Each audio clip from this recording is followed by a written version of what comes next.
Okay હમણાં આવો તમે કે મોદી સાહેબ ભાજપની ના આવો હવે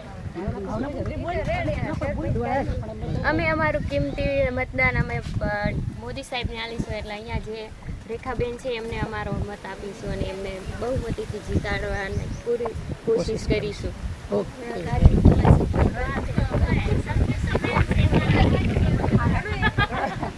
સરપંચ બોલો મોદી સાહેબ. મોદી સાહેબ જે વોટ આવશે અને રેખાબેનને જીતાડશે. ઓકે